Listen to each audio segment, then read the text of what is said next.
Hey everybody, this is Nature Walks with Dawn, and I found a big toad this morning in my cat bowl. He's looks like he's probably looking for some bugs to munch on.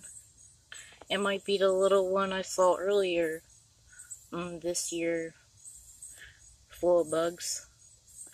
When he's out here doing his job, oh, he looks so cute.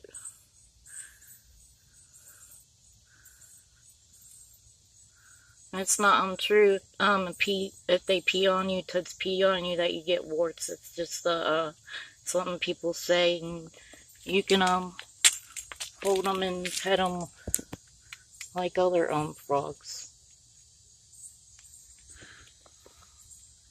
But I like them out here and enjoy them as pets. I don't bring them inside. Hope you all enjoy. God bless, and Jesus loves you all.